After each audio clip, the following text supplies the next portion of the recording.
All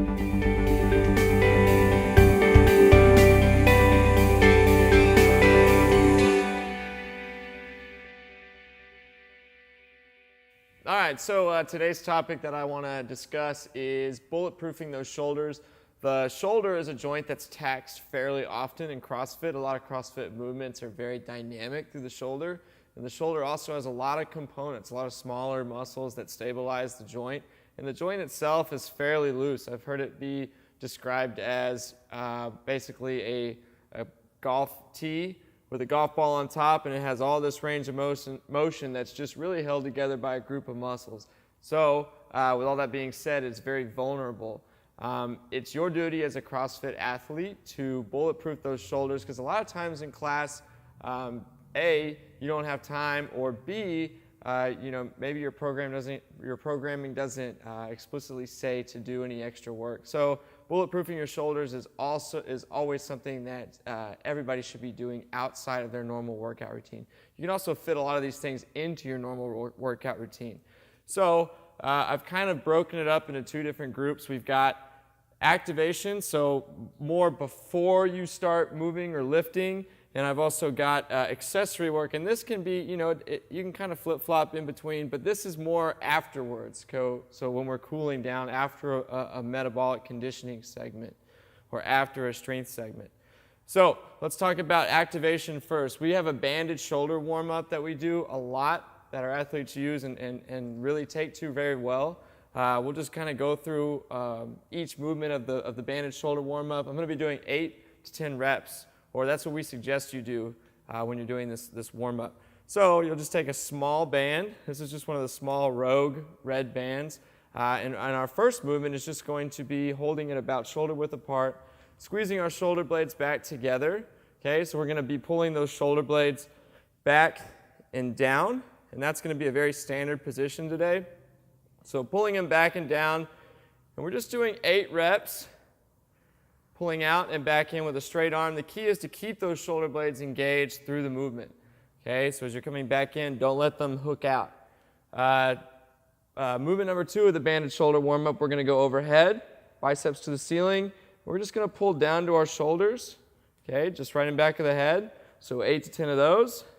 Movement 3, I'm going to turn my top hand underneath so that I'm both thumbs up. Bottom hand is going to go on the hip. I'm just going to go diagonal, so 8 to 10 of those, then the other way, 8 to 10 of these guys. Okay, once you're done with those 4 movements, you're going to take the band, put it around a post about shoulder height, right? We're going to put our shoulder blades back and down again. Then we're going to just bring our elbows straight back out, okay, pausing and then back in. Shoulder blades, elbows, right? And I'm just coming straight out, kind of forming a T with my body, 8 to 10 of those.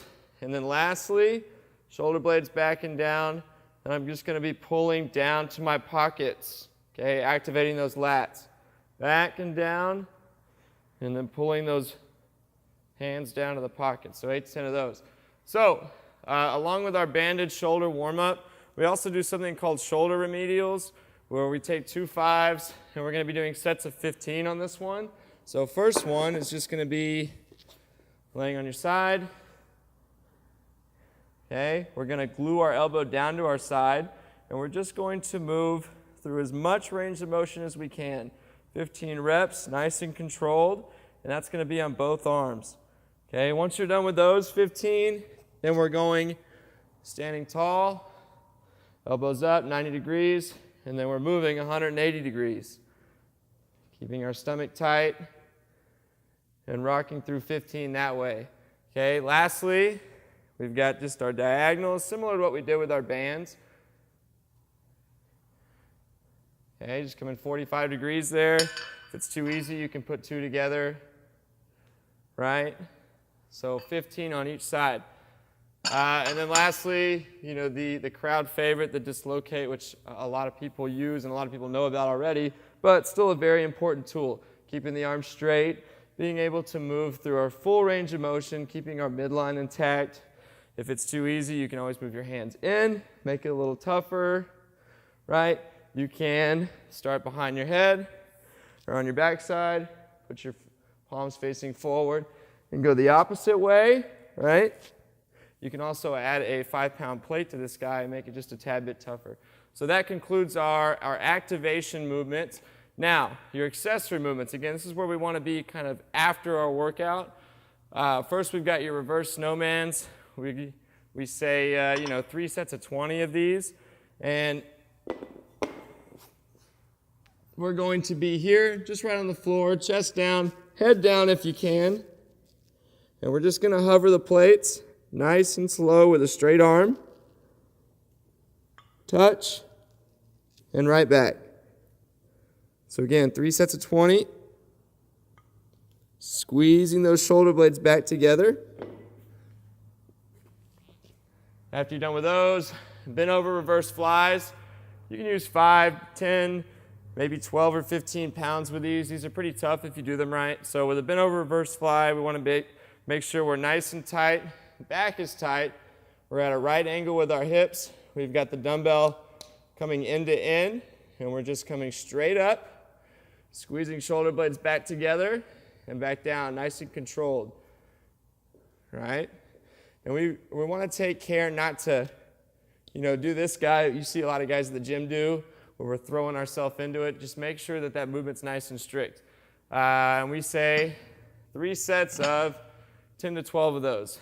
The Turkish get-up. This is something that, again, is pretty common in CrossFit, but you'd be surprised at how many gyms don't utilize it. If you've never done one before, we'll just kind of run through it real quick. Basically, it's a whole midline stabilization piece, but everything is predicated through that shoulder, right? So our starting position is same leg up, same arm out. I'm active, so I'm pressing that weight into the ceiling. I'm also looking at it the whole time. So from here, I'm just rolling to the elbow, to the arm, up to my knee. I'm still looking at it, bringing my foot in, and then coming straight up. Then I just go the reverse. Knee is back down, arm and hand out, swing through, and back, right? And we say 20 or 30 of those, just alternating, and it's not for time, it's slow and controlled. Lastly, we've got our trap raises, and we say 3 sets of 8 to 10. So with a trap raise, you are using your small dumbbell, right? You can use a bench or a box or whatever.